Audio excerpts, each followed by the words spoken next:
All right. Good morning, everybody, and welcome. It's TheoTRADE Chat. It's Don Kaufman here. I'll be joined very shortly by Brandon Chapman.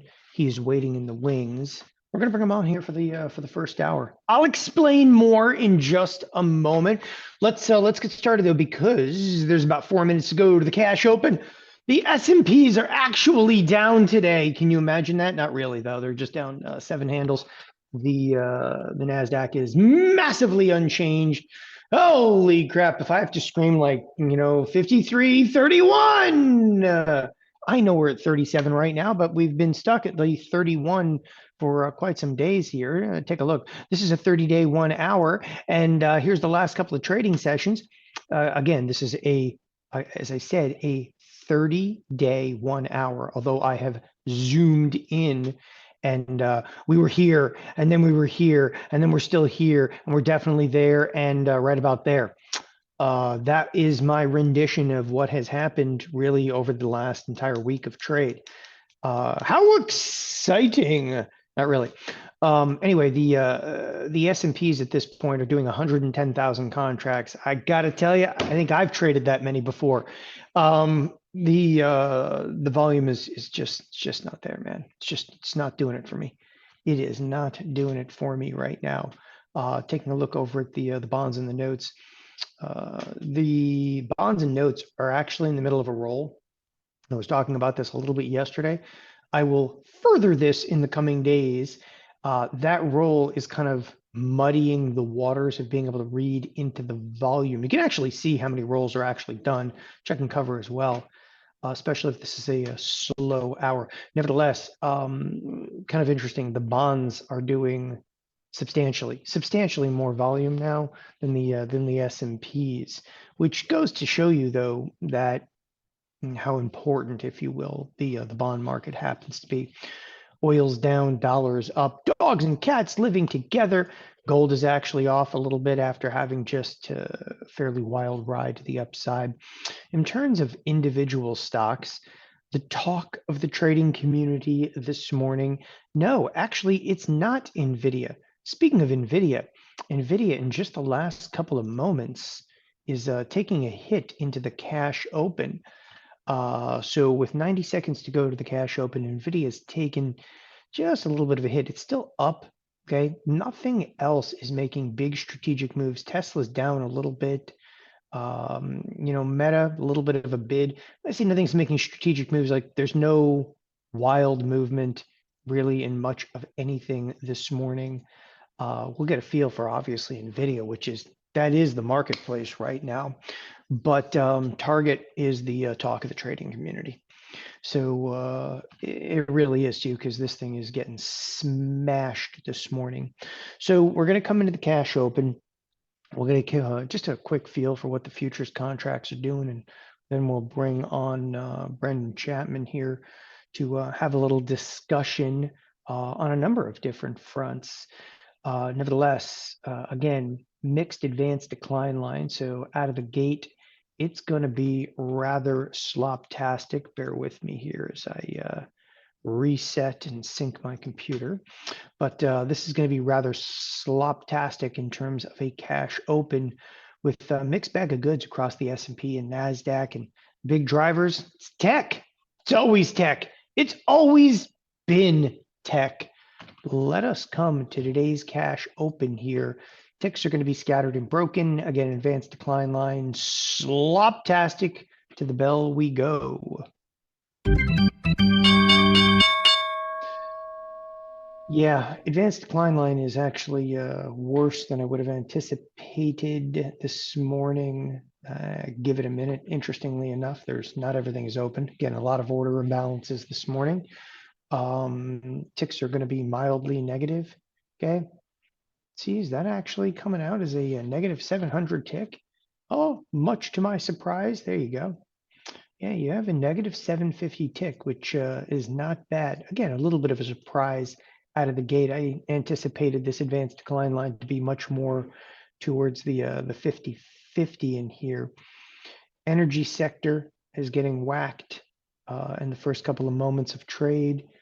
The financials are down, but nominally so, like that doesn't even really count. As I was saying earlier, NVIDIA had pulled back just before the bell. It's got a little bit of a bid under it. Nothing to see here. We are going to look obviously at Target and a number of other underlyings as well. But again, kind of a mixed bag of goods. You know, one of the things I'm looking at this morning, and I'm a little bit perturbed by this, Costco, which again, I'll look at again with Brandon momentarily. But Costco, not really feeling the impact of Target, nor is Walmart. I mean, this is any other day for Walmart and nothing's going on. Nothing. Okay. Target, though, it's down 10%. All right. Is a substantial move to say the least. And at this point, you can't even blame any scandals or anything, which was that was back here, huh? Okay, just about a year ago, Scandalville. They recovered nicely from it and now are dropping off into the abyss. I have to tell you, there's a Target not too far from where I live, and it's the worst Target ever. I would rather go into the worst Walmart. That's how bad the Target is. What does that mean? We all know exactly what it means. Okay, Walmart can be kind of a hellhole. There's no question about that. Anyway, ticks this morning continue to be negative, and well, let's look back over at tech for just a second. A little bit of a driver right now in NVIDIA. You know, for the life of me, I'm having a tough time on this one with NVIDIA for the earnings tonight, but again, we're going to discuss that here momentarily.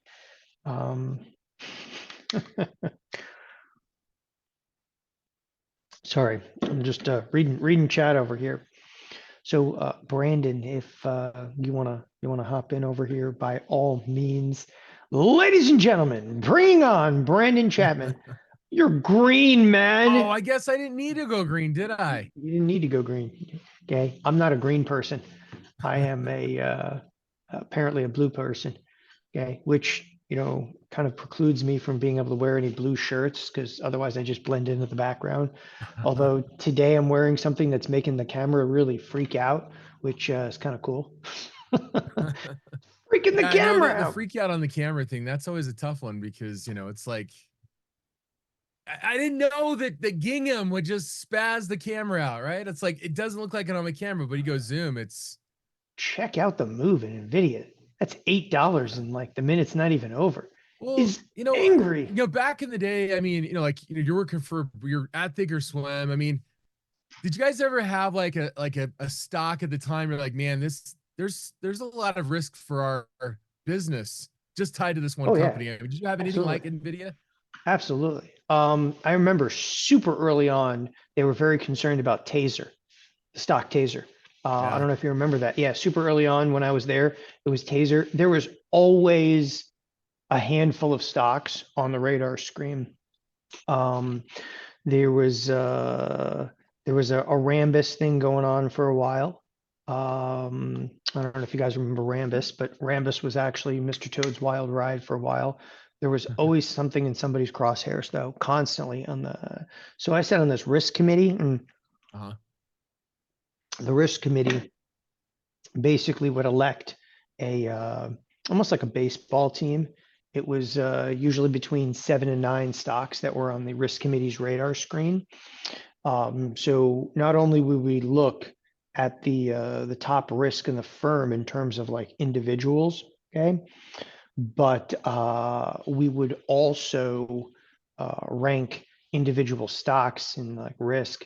The biggest one that I can personally remember, of any one, we had a client that shorted millions and millions of dollars worth of General Motors stock when, they were like, I know it's going into bankruptcy, and but they were shorting the stock massively when it was down at like $2. And that's one of the few that we were like, we're not comfortable with it. I wasn't comfortable with it. Yeah. So imagine like shorting into the stock, and like General Motors is like $2 stock. So if something had happened and the government had bailed them out and they didn't cancel the shares, stock could have exploded. to $20. It was just not a good idea. I hated the risk reward of that one. And it's one of the very few trades where, the client was in this trade and we're like, no, I'm sorry, we're not extending any of our margin to you on this particular trade. Yeah. And I can remember like that only happened 3 or 4 times, like that I was aware of ever, which is pretty crazy. Sorry, I'm like trying to add the Berkshire background at the same time. I mean, this is the thing. I'm like, you look at, I mean, think about some of the pandemic favorites. We're on it right now. I mean, Zoom, ZM, Mhm. I mean, this stock was trading for unbelievable multiples on a My favorite is platform, and Piton. Peloton's another one. I'm like, if all these Piton. companies were trading for just massive multiples, thinking that this time it's different.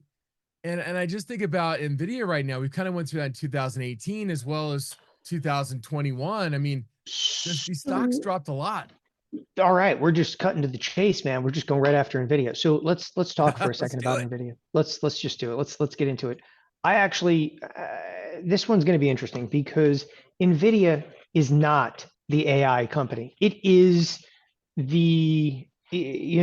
obviously one of the keystones in, and the key player, if you will, in AI. But the thing that bothers me regarding AI is they haven't really figured out yet how to make money from it. I mean, that's okay because Facebook, we all know, is spending, Meta is spending an absolute, fortune buying NVIDIA GPU, more compute. Mhm. We know that everybody basically is. But there's also a tremendous number of these firms, okay, that are starting to build their own architecture, their own, Yeah. GPU and for compute. And I don't know, man. I don't know how NVIDIA keeps going. But at the same time, right now, their profit source is these other companies. These other companies, though, they haven't made anything off of it. I mean, has Microsoft really made anything, okay, off of Copilot? I don't use it. I will be honest. I actually do subscribe. Was it $20 a month to OpenAI? Um, I subscribe there, but Yeah. I don't have a subscription to Copilot. And again, I'm not anti AI at all. I think AI No. trade is going to be phenomenal. But I think that in terms of valuing it, people are like, it's going to be the biggest, wealth and this and that. Okay. Yeah, maybe that's already priced in though. That's Yeah. that's the thing is You're it not could an be anti-dentite. no. I Yeah. mean, think about it. I'm like, you have the CEO of Nvidia basically say the metaverse was going to be more than the whole global economy at some point. I'm like, there's a lot of kind of hyperbole that's kind of shared by some CEOs. Some are more measured, some are more out there in terms of their predictions. But I'm like, I was throwing it out, and it's surprising. I mean, I guess not surprisingly, we got some engineers as subscribers. I was like, hey, what's it called? What's the new, what not GPUs? What's the new processor that's gonna be used? And it's TPUs, right? Mhm. I mean, I was reading something else a while back. I'm like, NVIDIA is not even on the cutting edge in terms of graphics processing. We can string together a bunch of GPUs, but it's the TPUs, the new story, and Microsoft developing again, the software, the back end side of it, to make it more efficient. And so it's like, Microsoft's also doing the yes, we have hardware this moment in side. the sun right now, but Yeah, no, a bunch of them, including Intel. Intel, reportedly has something that's going to smoke NVIDIA. Intel stock is just getting killed. And again, it's, take a look at Intel at the exact same time. This is obviously yeah. just a 9 month, but over like a 5 year, it's a pretty brutal story. On a year to It, date basis, there's this down like 33%. Um, and again, it's no Nvidia, but I have trouble not with the valuation in here. I have trouble when people are like, "Look, it's going to be the biggest thing ever," and I'm like, I get it, I totally get it, but you know, the biggest thing ever could be priced in. I mean, you are closing in right. on a $2.5 trillion market cap. By the way, that does not, though, per se make me bearish for this earnings cycle. I think that what we're talking about is not necessarily, bearish for this earnings cycle. It is what it is. We did hear that Amazon, though, is going to stop all spend at NVIDIA until their new, some of the new processors are coming out. But, whatever. Again, that could be, after the quarter, after. So I look at earnings estimates a lot, and the trend in earnings estimates, and it's been all over the map the last week. Positive revisions, negative revisions. I mean, as much as 5%. I mean, these are massive moves. And yesterday we saw going into, well, whenever it updated overnight, we're seeing a big positive revision. So it's like, I mean, nobody really has a clue. I mean, it's just moving back and forth, and either negatively revised, positive revisions, because what happens is they take the high estimate and the low estimate and they take an average.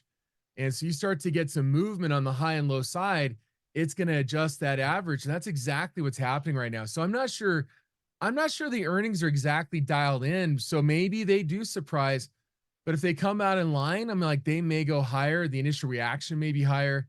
But I do think I look at earnings kind of like from a skew perspective. It's like, I think to some degree, most of the positives are priced in. So the upward gap may be smaller than a downward gap if they miss.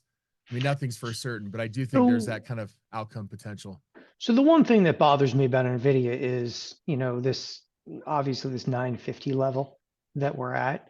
I mean, it just feels like it wants to just explode higher, but that's, again, neither here nor there. By the way, we have somebody who was saying it's not priced in, probably will develop a 5-year bubble. But here's the thing about that. So if it's not priced in, my thought is a very simple one. It's probably not going to be NVIDIA, meaning that there's going to be, another per se up and comer. It's hard to compete against a Google. It's, impossibly difficult to compete against a Microsoft. NVIDIA is, in a pretty incredible, indomitable position until they're not, though. Again, this is not, it's not the AI company. It's not an open AI. It's not Microsoft that was sharp enough to get in there and buy about half of open AI. Okay. It's NVIDIA, which is, again, they're not even manufacturing this crap. That's what I was going to say. They don't even manufacture their product. They just design it. I'm like, it's, I'm going to mention my brother, but I'm like, he's taken 2 products that were on Shark Tank, and these guys just designed it. They designed it, and they had no clue how to make their product. They were just designers, and he had to make their product from deciding what inputs go in, the size of the magnets that had to be used, working with the manufacturer. The manufacturer had all the intellectual property on actually how to make it.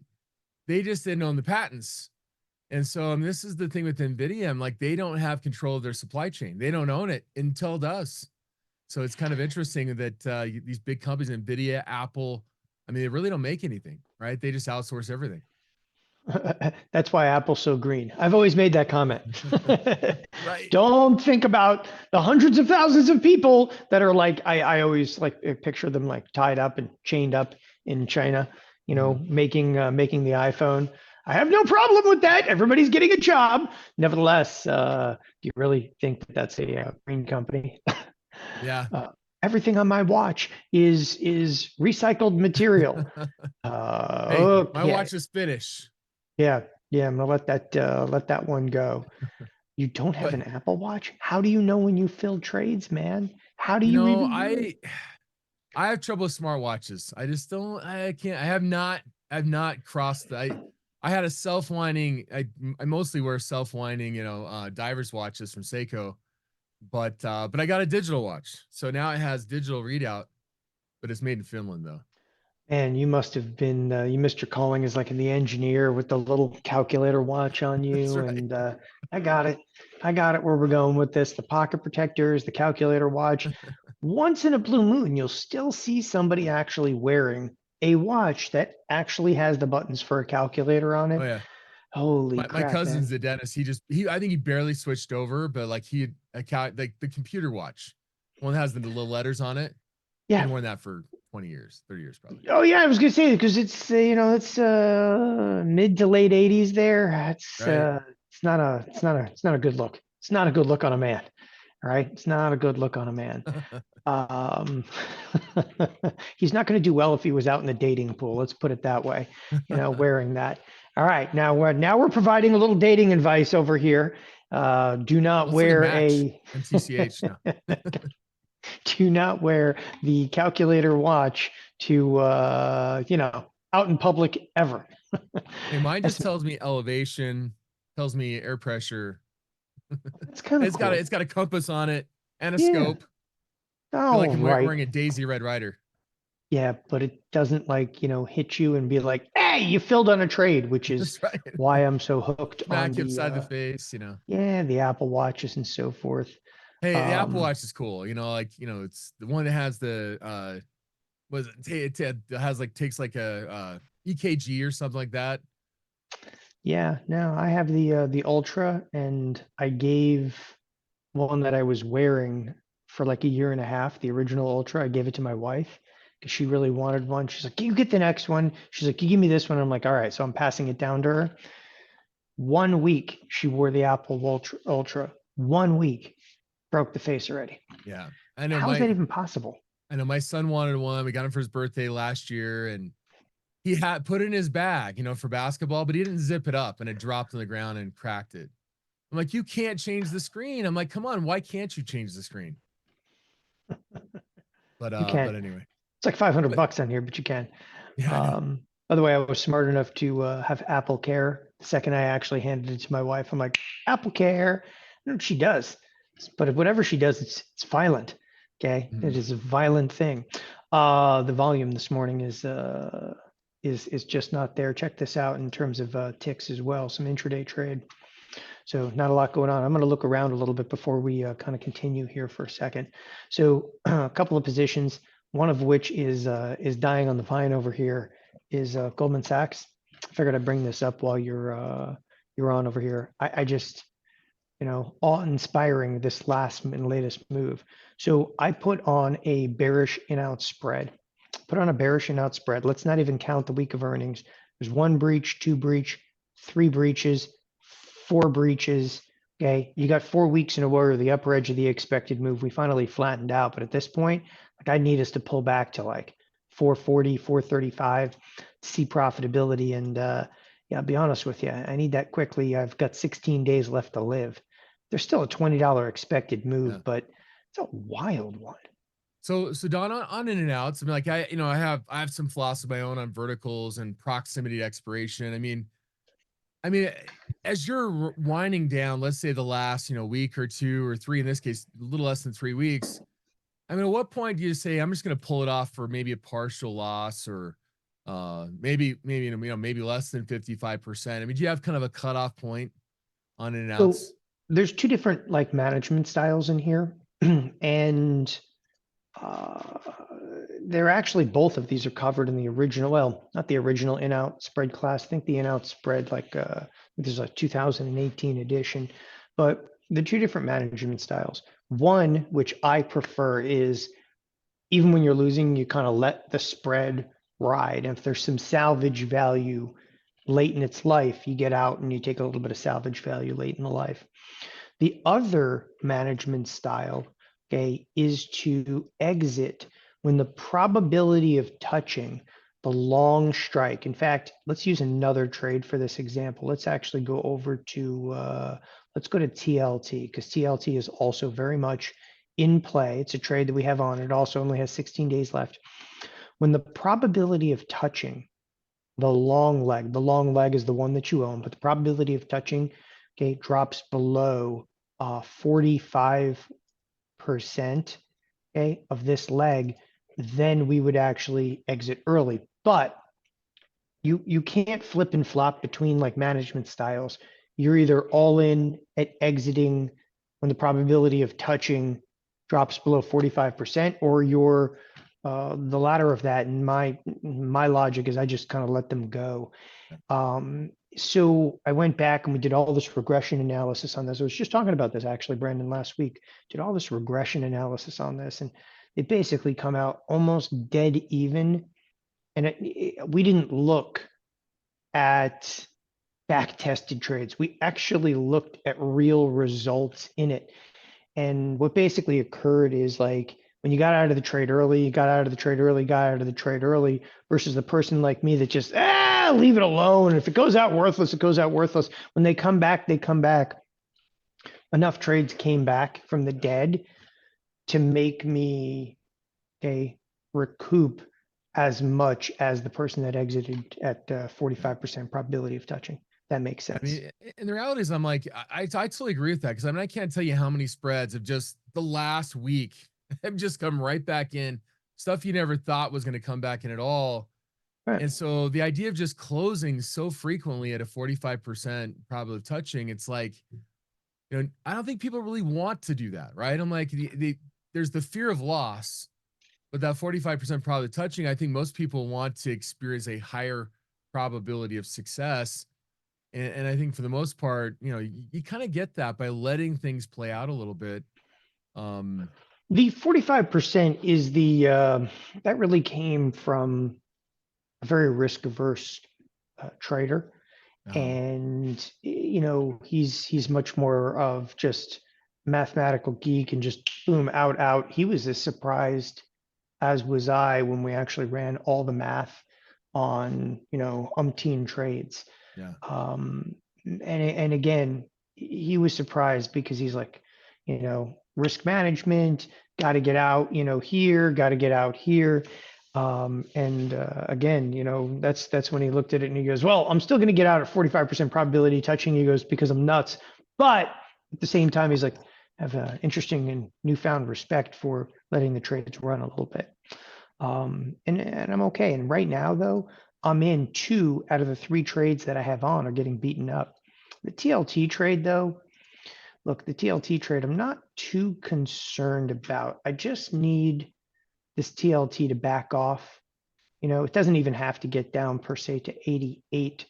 I am fully profitable at somewhere 89, 88 half. That would be just nice. But yeah, I mean, we just need the marketplace to back off here. Yeah. And today we have FOMC minutes, although it's kind of crazy. Like the FOMC minutes, they barely seem priced in. Today's the 22nd, obviously, and you can look at today's remaining expected move. Like it's $13.84. Like I've looked at this a couple times already, Brandon, and I'm like, here we are. Okay, this is last night. There's like a $27 move priced in last night, and it's already dropped down to like it's just nothing. It's Yeah. nothing. Not too No, enthusiastic. Tomorrow's pretty good, but the thing is, I'm like, I mean, we're looking at maybe 2 rate cuts this year from the Fed, and that's a maybe. I mean, UK inflation this morning came in hotter than expected. PPI obviously last month. There's some people can last week could they can kind of parse out some things. Like, yes, it was better or worse, but the reality is, I'm like, look, I mean, the bonds are probably pretty comfortable. We had a nice rally. Now all of a sudden, it makes sense for it to back off. I'm like, what's the catalyst for bond yields to really drop precipitously if the Fed by the end of the year is not going to cut dramatically? And we're still talking about inflation concerns. I mean, so it's, we're probably going to look at the bond market being relatively boxed in. So for it to kind of test this kind of critical high on TLT and then pull back towards lows, I mean, it makes sense. And that dovetails with the fact the market's probably a bit overextended right now. And it probably needs to see a bit of a pullback too, but NVIDIA is going to be a huge player in that today. But yeah, we'll cover that one in a moment. But this is the December. This is the Fed Watch tool from the Chicago Mercantile Exchange. This is December. So they're pricing in a cut, but it is interesting to see instead of like being a bell-shaped curve, it's more of a plateau. It's a complete unknown whether it would be 1 cut or 2 cuts at this point. Obviously, if you just add this up, you would think it's leaning a little bit more, but we're talking by like, 3 or 4%. It's between 1 and 2 cuts that is being promoted right now by looking at this. And I say this, but the one thing a little that bit over 50%, we get 2 cuts. Yeah, I mean, look, everybody likes to look at this stuff from the probability perspective, but this is a real skin in the game. Like all this, Fed Watch tool does is takes Fed fund futures, which billions are traded through those, and it converts it into probability. So don't lose sight of like, this is not just somebody voting with their hands. This is a real and definitive marketplace. Take a look at November. Yeah. So high probability there of like one cut by November. And just for argument's sake here, look, I think that they're smoking something that there's over a 60%, chance. Like this one doesn't really make sense. It just doesn't make sense to me I mean, because the timing is going to be really tough. I mean, September. I mean, you really think they're going to cut in September? This is to me as stupid as what we were looking at in March. I continue to reiterate the same stance I've reiterated since the beginning of the year, and that is if they don't kill asset prices, inflation does not die, period. Like, how does that not impact inflation? If the S&Ps are at an all-time high, you're going to have inflation. People feel like they have money, they're going to spend. They're like, well, but inflation can be. No, it can't, period. In my mind, asset prices are directly linked. You have to see stuff like Costco, right? What do you think inflation is? Right? It's Costco at $800 right now a share. And that is one of the reasons, and I continue to look at this, and I don't care, bears are capitulating all over the place. I capitulated all over the floor, but you have Costco at $800. Okay. How is that going to be good for inflation? well, and And I mean, and you've brought up this with regards to Costco is like, I mean, you can see the effects of inflation, right? They don't want to get rid of the chicken, right? They're trying to keep prices stable with regards to the chicken, but yet they've gone away from the box. They've gone to the bag. I mean, it's an indication of inflation. The reality is they're trying to cut costs, and having a less appeal, right? Putting it in a bag. I mean, Don may not buy chicken anymore. But yeah, I mean, there are carry-on effects of inflation, and it's going to hit these stocks. But man, looking at the spread of corporate bonds yields versus treasuries, they're so thin right now. I mean, there's such a small risk premium put into corporate bonds, despite what you hear about the commercial real estate market, all this stuff in the banking sector. And yet we're honky dory. We're as good as we've ever been. Financial conditions are as easy as they've been in years. And this has got to curtail if we're going to see rate cuts. yeah, no, I mean, it's somebody was actually saying, look at to September, there's a probability for a hike. Actually, I looked back at September, there's no probability for a hike. Yeah, At so it's least all there's five and a not. quarter, 5.5. Yeah, there's not right now anyway. That, yeah, 525, 550 is current. There's nothing above that. Although there was discussion yesterday, specifically by one of the Fed monkeys, that was, even still plausible, which didn't really impede upon the markets. Again, they're not doing what they need to do, and that is a swift job at just taking inflation out at the knees. They're dancing around it to try not to injure jobs. I think they've kicked this can pretty far down the road, but if they start lowering rates, Yeah. in my opinion, by September, we're in trouble. The economy really needs to slip hard and fast for them to cut rates at all. The Fed is, first of all, the market right now is trying to get ahead of the curve. That's what the rally is about. They're going to cut rates. It's going to be back down to what? 4.5%, maybe 5.5% by next year. It's kind of crazy. I mean, it really is when you start to. And then, of course, we've also heard now that don't worry, interest rates don't even matter. They do to me. I mean, I don't carry credit card debt, but the rates still matter to me. Do I really want to go out and take out a mortgage? Hell no. Holding on to my mortgage like it's grim death. I think I'm like 2.25. That's why the hell would it's crazy to say that. It's Well, not the big companies that are going to take the hit. It's all of us. And yeah. unfortunately, all of us, we're the ones paying the big companies. So eventually they're going to take the hit. I mean, that's the thing is, I mean, conditions are so easy for large companies right now. Still, I mean, the higher interest rates, yes, but capital is flowing, it's accessible. It's not as accessible on the consumer level. Consumers are pretty tapped. They're racking up those credit cards. But generally speaking, financial conditions are easy, and they've got to tighten up before they start to cut rates. We saw with the University of Michigan stuff, expectations for inflation are picking up, they're not declining. And that Yeah. does change spending behavior. And we're seeing those indications from Tyson's, we're seeing the indications from Starbucks, Target. I mean, McDonald's, spending behavior is changing. McFlation.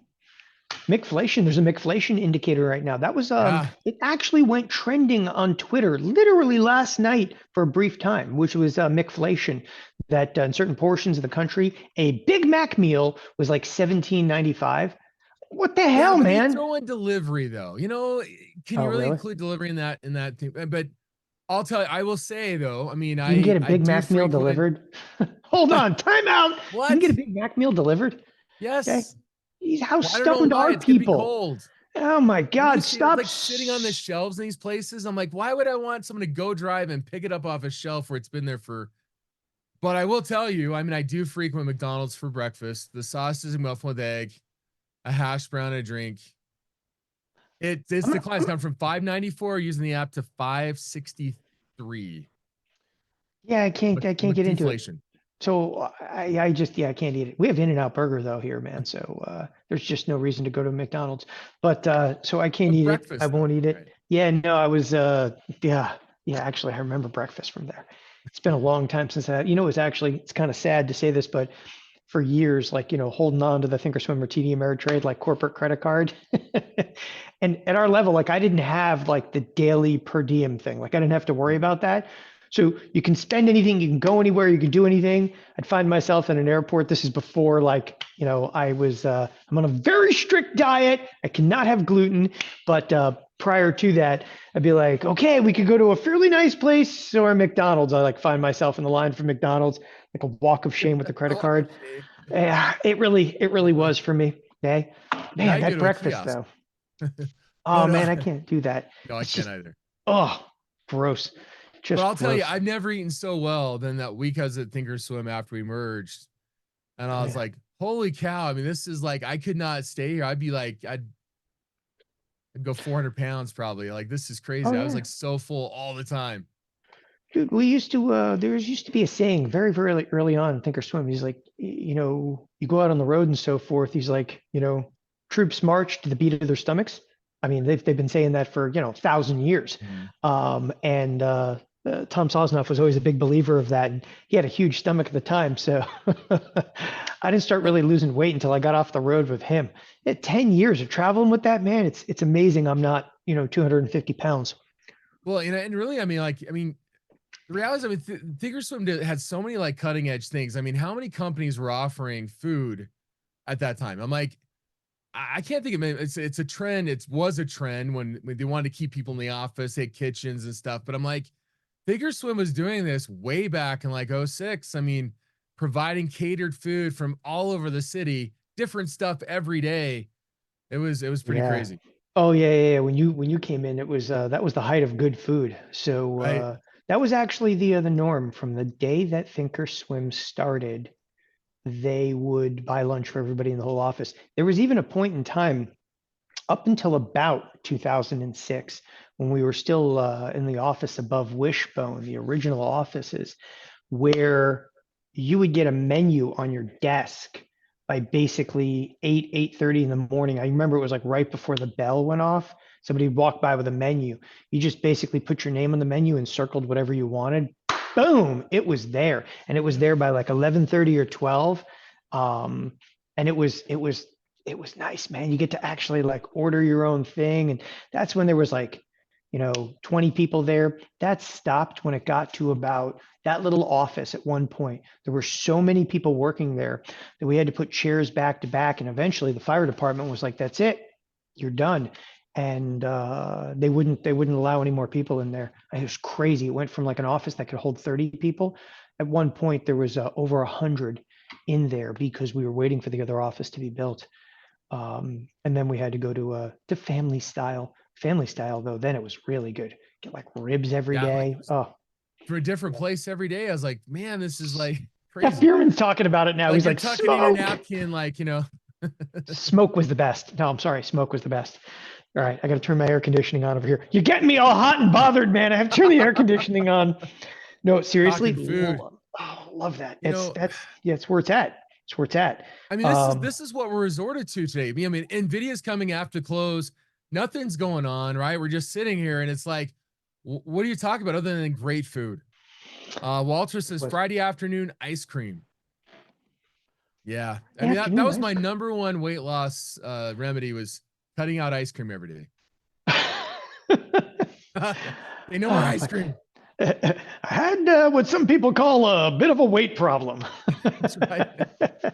But Anyway, should we talk all right. about this? I keep thinking, Nvidia, and I keep thinking like, Tommy Boy. I mean, right now, I mean, is everyone still banking on Nvidia going up? I mean, from people that are professional traders. I mean, are we Yes. still seeing that dispersion trade going on in Nvidia? Yes. And here's the whole thing about it. So the dispersion trade is going on and they're out there and they're selling a crap load of SPX. But if you look at the SPX right now and the implied volatility in the SPX, let's say that you're going to be heavily into the dispersion trade, even out to like this Friday expiration, what you are collecting in the SPX strata, let's say like somebody's going to come in there, are going to go very heavily into the idea of dispersion. Okay. You can sell, this is the May 24th, which is just 2 days out, right? This is the Friday expiration. Okay. You can sell that for 47 bucks. And the way that this is done is they go in there and they sell it at 47 bucks. You're like, but what happens if the marketplace moves freaking huge? They take every penny basically from this and they dump it into buying, for instance, calls and puts inside of NVIDIA. And on a percentage basis, you expect NVIDIA to move more. That is problematic during the earnings. So there's actually going to be a lot less dispersion trades specifically around the earnings. But the traders, they're smart enough to know, okay, that they'll sell SPX and they'll turn around and try to buy like QQQ. But the Qs see it. Like, look, the QQQ implied volatility for tomorrow, okay, is jacked right now. It's 26% versus, just look at the spiders for a second, okay, versus 17%. So the dispersion is already heavily priced in. It's tough trade now. Now it's a lot harder. Like, but at the same time, everybody I talk to expects the marketplace to go up, which tells me at that point that the pain trade is down in NVIDIA. So I'm torn in this one. I'm rather optimistic myself that the stock would go up. By the way, I'm still carrying a very mild short position in here, but I am, cautiously optimistic that the stock is actually going to go up. But my real feeling, it's going to bid up and then it's going to get crushed because there is so much hype around it. I mean, that's my feeling, what to base it on. So much so that I don't think I want to take the bullish trade because even if it does spike, it may fade before even the bell. You are looking now, it's cooled off a little bit in here. You're looking at a $78 move on this. So it's cooled off to close, what is that, about an 8% movement, so it's cooled off to about an 8% implied move in the stock, but an 8% move in there translated into SPX terms, it's big. It's big. I mean, it's just so ridiculous that one underlying is causing vol skews on major index products. Like the whole reason, and I was saying this yesterday too, the whole reason that something like, the Qs, they exist is to diversify away that single stock risk. And here we are sitting, 30 years after the development of these products with single stock risk. I guess it's only a matter of time before, traders are really good at finding something, anything, and exploiting the living hell out of it to the point where it may not work as initially intended. It's like, here's actually a favorite one for me to discuss, and I haven't actually talked about this a lot. So we're in a position in XLU, and XLU, here's another one that kind of refuses to back off, flattened out, but it's refusing to back off. But the crazy thing about XLU, it is a 0.24 beta, which means it's supposed to move at a rate of 0.25%, or it's supposed to move 0.25% for every 1% move in the S&P 500. Does that look like it's moving like that? Hell Yeah. no. It's crazy. And, On a you know, year-to-date and percentage, 13%. some of the, I mean, that's one, like, going back. So I on Fridays, I look at a ratio of the S&P to XLU. And the whole premise is like, look, if over a rolling 4-week period, XLU outperforms the S&P, you buy XLU, sell SPY, right? Sure. I said XLU, but SPY to Yep. XLU. The week of March 4th to March 8th was the week where XLU broke out, and it's performed very, very well. But the thing about sometimes with beta is that if it lacks correlation, right? So sometimes the correlation starts to fall, and all of a sudden the beta looks relatively small. Granted, it's probably 5-year beta, um, but sometimes correlation can create artificially low betas. But also you see rotation, and this isn't exactly a bullish dynamic to see XLU outperform so dramatically over now what 3 months almost. I mean, Changing this the just beta really tells you calculation. that, Beta calculation has changed now. Now it's 0.34. I yeah, don't like that like one. it's a 1 year. It's freaking me out, man. I can't have no beta calculations changed. But again, as correlations change, I mean, it affects the beta, and again, it Sure. can create artificial betas at times. And I remember we were designing the fundamental education at for TD Ameritrade, prior to thinkorswim, but at that point in time, someone used an education stock. Oh, look, it's low beta. It's like 0.15. And I'm like, an Ugh. education stock is not a low volatility stock. It's just you're missing the lack of correlation. And so, but yeah, but it's, but XLU's done very, very well as interest rates have come in, and even as interest rates have, or yields on the 10-year went up. It's just a reflexive kind of a risk off play from my perspective, and it just shows that gold's been outperforming the S&P as well. I mean, you have no real gains over the last couple of months here. Nope. Nope. That is interesting. By the way, I'm just looking at a couple of the catapult positions because this Starbucks position, it's killing it, man. The XLF is still going up. Dogs and cats living together. There's quite a bit of price action going on the screen right now. The S&Ps are clawing back to almost their almost break even on the day. The mover today is it's Microsoft and it's Meta. I mean, specifically though, it's Meta, which is actually breaking to the upside. Meanwhile, Nvidia is a little bit lower. So there was a great question. RJ in Texas actually said, if you want to get bearish in the QQQ, what do you do? So RJ, what I would probably do in this case, I'd go out to the May 24th in the Qs, and I would actually buy a put spread. And the reason I would use a put spread is because the implied volatility is elevated, and it's even considerably more elevated as it pertains to some of the puts the further you go out of the money. So it's so interesting to look at this skew too. Yeah. Holy crap. Flat. I mean, the skew is flat, right? That's exactly what I'm looking at. So if he were going to go out and you want to take that kind of out of the money shot, you can go a few points out of the money and do, a $2 or $3 wide spread, and it should be like dirt cheap, right? So this is a $2 wide spread trading for 50 cents. That's your shot. And you go, well, I can't make that much. You can only make just 2 more contracts. And if you want to get crazy, you're like, why you're only a $2 wide spread? Because we're trading at 456. Okay. By the way, there was method to this madness that I just immediately don't think about.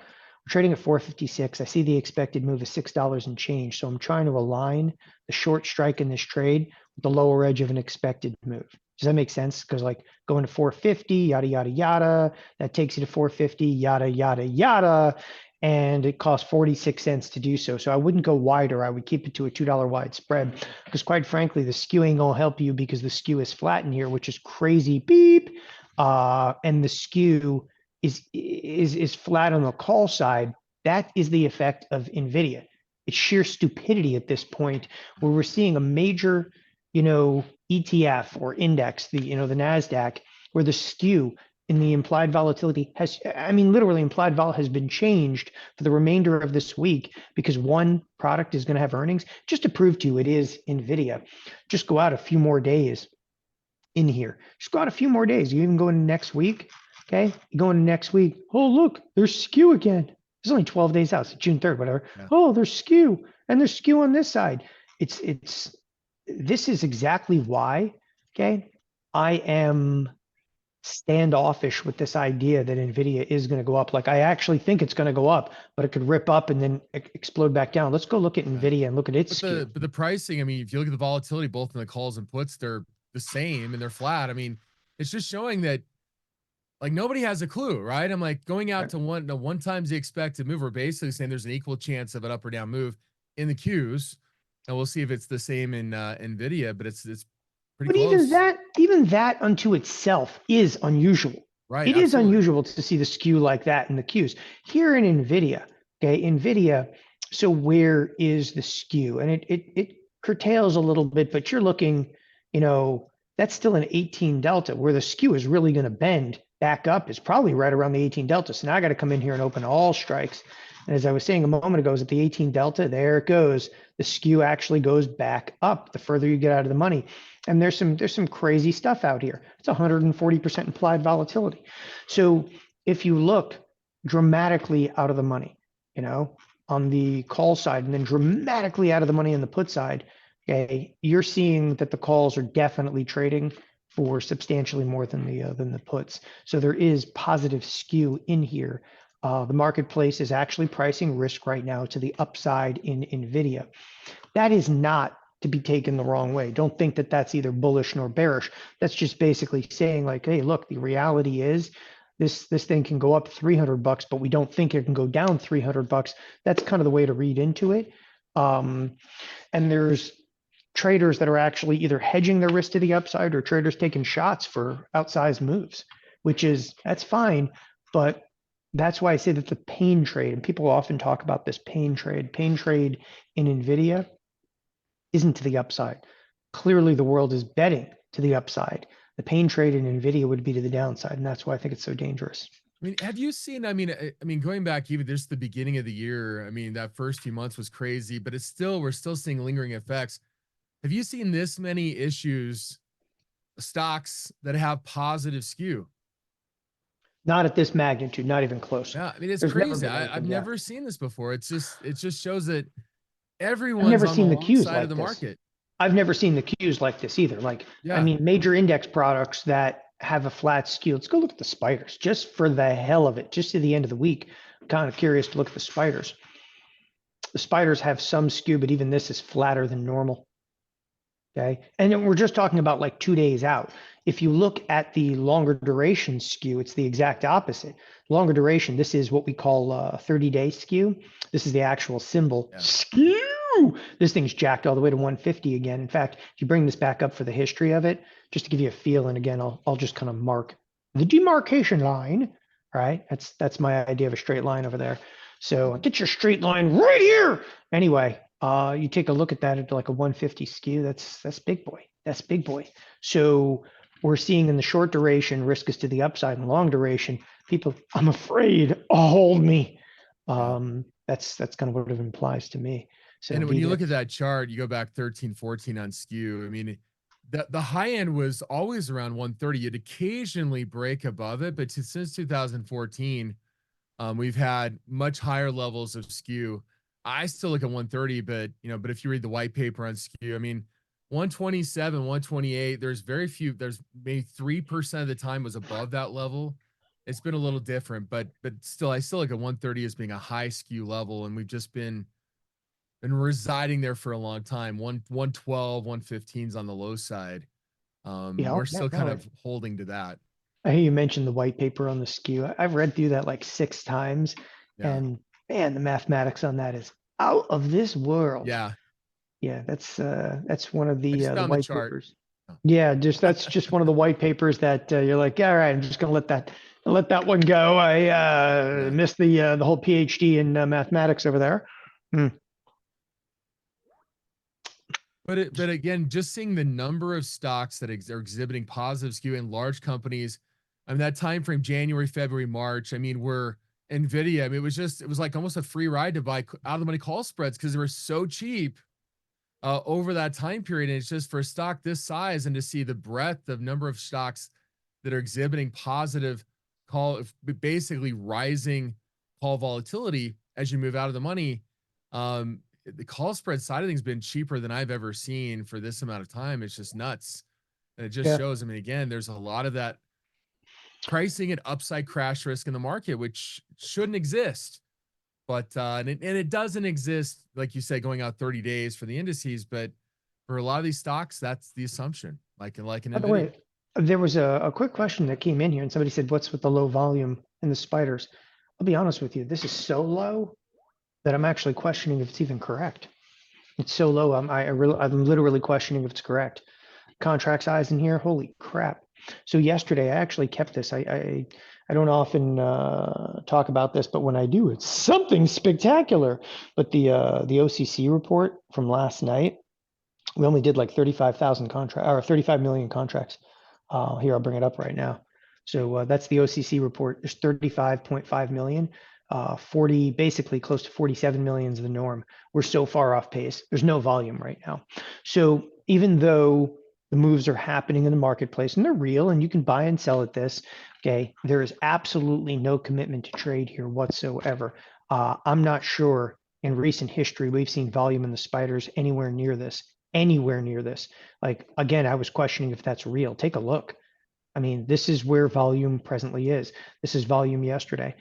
You can look back, on a daily chart, obviously on a daily, and to show you how low volume is from like yesterday. There's nowhere else. There is nowhere else in this chart, okay, that is anywhere near 35 million.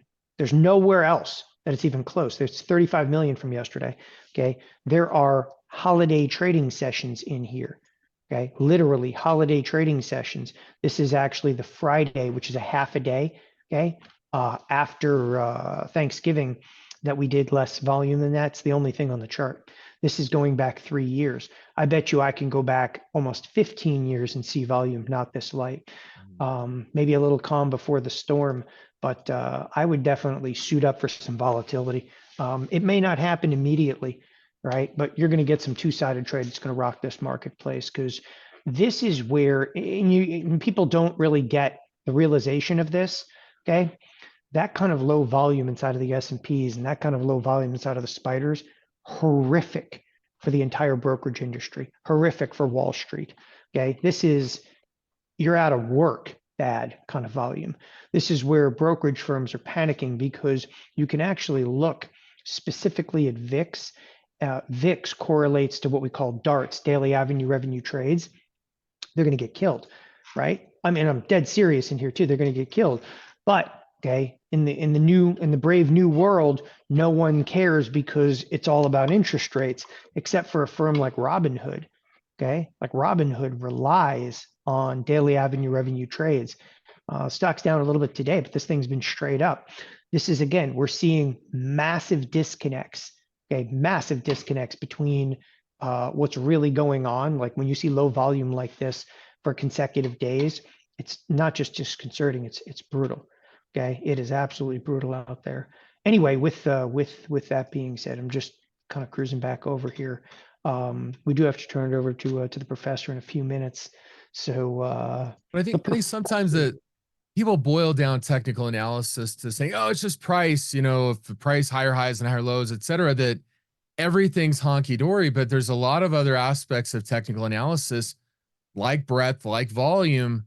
And when you see a light volume melt up, it generally results in what? More of a downside correction. So I think at this stage, with such high skew, you have to realize that yes, you may have a high frequency of small up days, and that's built into the skew, but also you're building that downside correction mechanism, right? And that light volume just really feeds into that notion that we're just grinding up, but at some point when things break, the tendency is to break hard.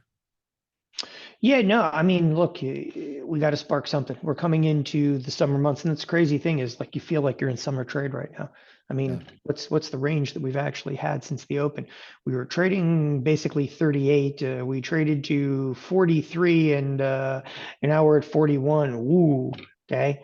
The number of contracts trading per minute right now through the S&Ps, you're averaging under 2,000 contracts a minute. So markets are clearly waiting for something. I just don't think it's healthy. Like, we're not even waiting so much for like the FOMC minutes, which are coming today. Like, what's going to be in the FOMC minutes? Maybe they're a little bit more hawkish, but the reality is more data came out from CPI after those minutes. The minutes then are depreciated. Nobody gives a damn, so we're already like past it. I mean, something would have to be pretty spectacular in those FOMC minutes. And again, to reiterate to everybody on here, 50-50 advanced decline lines kind of thought where we would open. The petroleum status report doesn't really mean much to me. The FOMC minutes, obviously NVIDIA after the bell today. And tomorrow morning, there's some interesting stuff, jobless claims.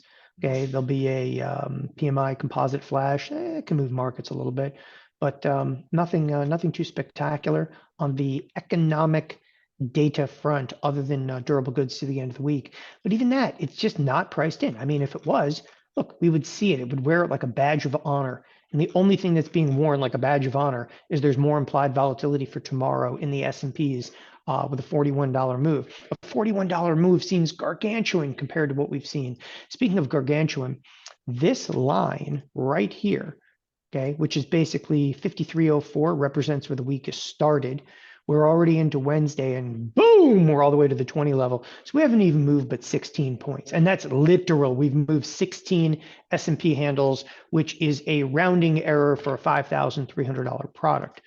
Yes, the P&L, in your accounts, it's real, but neither here nor there. It's just not exactly spellbinding kind of trade in here.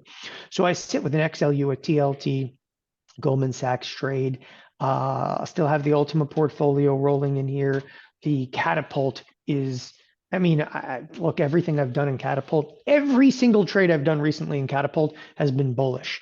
Not because I wanted to do just bullish trades. It's just because, that crap, it's working right now. But I'm going to say this to you. I may pull off the Starbucks trade maybe before NVIDIA's earnings today. Only because I'm losing on the S&P side of it, basically $50, but I'm making 114 on the Starbucks side of it. It's actually pretty good at 228%. Like, I'm not bothered by that at all. And then I have this XLF trade, and this one's a complete free ride. It's up 100%. I don't know. I may pull one of those off because I have a lot of risk if the market were to sell off right now. On the other hand, though, I have this new Microsoft trade on. It's a $10 wide call spread in Microsoft. That trade is my proxy for trading NVIDIA, because NVIDIA it was very difficult to try to trade NVIDIA before this. So my proxy for it was to go out and to trade into none other than Microsoft. And that's the hard thing with NVIDIA being so, we can talk about skew or whatever, but like with NVIDIA having such high implied volatility, the effect of buying out of the money call spreads or put spreads, it pushes you really far out of the money. And so the idea is that Microsoft should move similarly, and it has lower volatility. You can have your spread closer to the money with the same probability. So, and that vol crush too, the vol crush coming in after the earnings and your spread's a little bit further out of the money, it really sucks value out of it. So there's some element of a consideration of overall volatility. Yep. So Brandon, I've got to turn it over to Jeff. I want to thank you for coming on this morning. By the way, Brandon was on this morning because he has kiddie graduation. I have one. I have a third grader. I have a third grader moving to fourth grade, but then tomorrow I've got a fifth grader graduating from that school, and then I have an eighth grader graduating from eighth grade, which is like a middle school. Yeah. So all kinds of torture. I just deeply hope that nobody pukes at the next thing that I go to, and I get out of there alive. We're good to go. All right. Thanks, Brandon, for tuning in. Hey, sit tight. Jeff Bierman is going to be coming on here in just a moment, and when he does, he will be talking about solitary confinement, negotiating low volatility environments, part 3. Stay tuned. Jeff Bierman will be on here in just 1 minute.